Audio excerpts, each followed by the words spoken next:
Го гледате неделното интервју на Радио Слободна Европа. Наш гостин, министерот за одбрана Фатмир Бесими. Министре, чувствувате ли одговорност за исходот од самитот во Чикаго? Гледано од тоа што предвидуваше самитот, можам да кажам дека не е надвор од очекувањето. Ние знаевме дека не е предвиден самит за проширување и нема да има претходно покана за Република Македонија без решение за името. Предпоставам вашето прашање во однос на тоа дали можеше во овој период да се направи нешто за Република Македонија, да постигне, да добие покана за членство во НАТО. Направивме се што беше можно и во контакт со земјите членки на НАТО и во директни контакти со колегите од Република Грција. И од тој поглед, гледано во однос на поканата, таа не беше цел сама по себе и нема да биде цел сама по себе. Туку целта на Република Македонија се евроатлантските интеграции, Република Македонија да биде кредибилен партнер, да продолжи со реформите и да го даде својот придонес во меѓународните мировни мисии. И токму реченици за признание за реформите што Република Македонија ги прави и благодарност во однос на тоа што Република Македонија го дава во меѓународните мисии, го има во самиот заклучок, односно во декларацијата на земјите членки на НАТО. Имавте ли и вие чувство дека во Македонија во Чикаго не доби доволно поддршка од големите сили? Јас би рекол дека во овие државни функции и како министер за одбрана јас немам право да изложам своји емоции, туку јас сум задолжен во однос на тоа што граѓаните ни довериле, изразиле доверба и го очекуваат од нас, тоа е да го заокружиме овој процес на евроатлантски интеграции и така ќе продолжи. Значи, ние направивме се што беше можно во овој период, ќе продолжиме понатаму и тоа што се правила на игра, односно тоа што треба да се исполни, ние максимално ќе бидеме посветени, но на тоа да биде на еден начин што би се одразили интересите на Република Македонија, односно граѓаните на Република Македонија да бидат задоволни од тоа што ќе се постигне.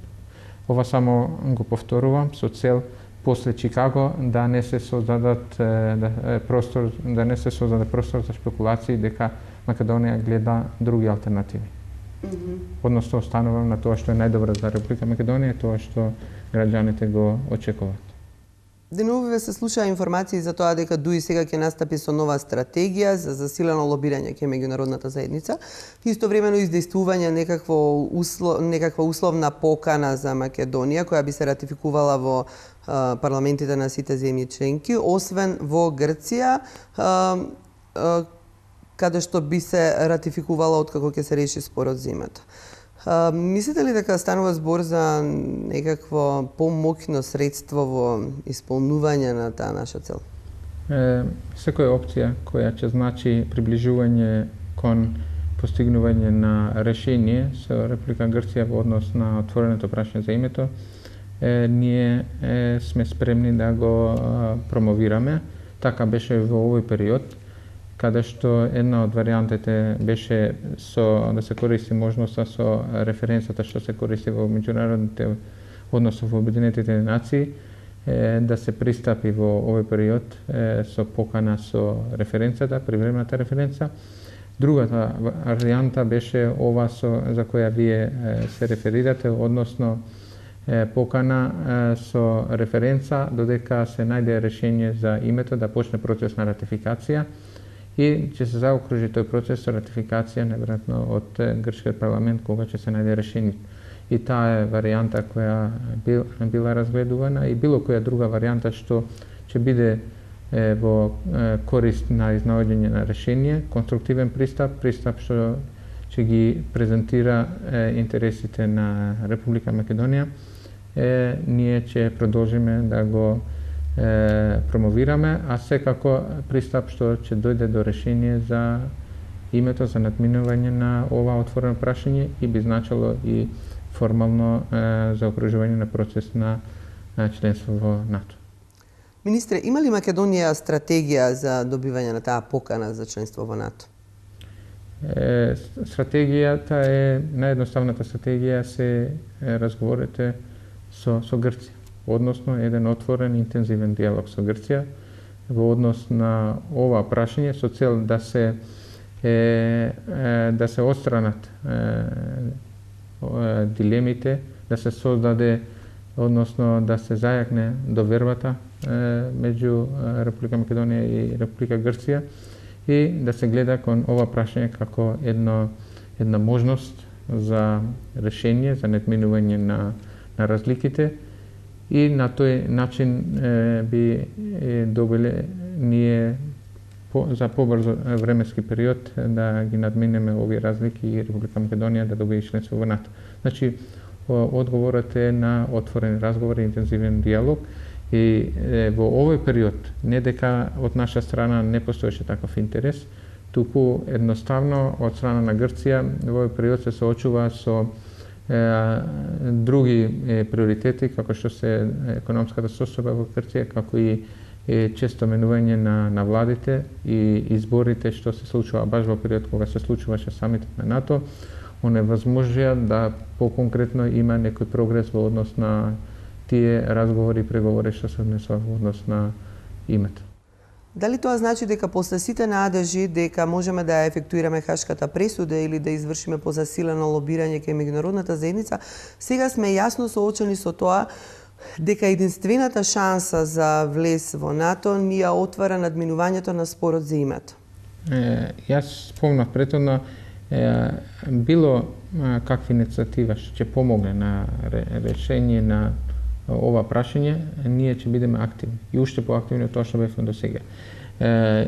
Но пред се тоа што треба да го имаме предвид дека значаен партнер, ќе повторам партнер, во ова решение е Република Грција. Ние треба да се надеваме и да очекуваме со наредната влада, доколку биде брзо консолидирана, да можеме да имаме партнер со кој би го решил ова прашање.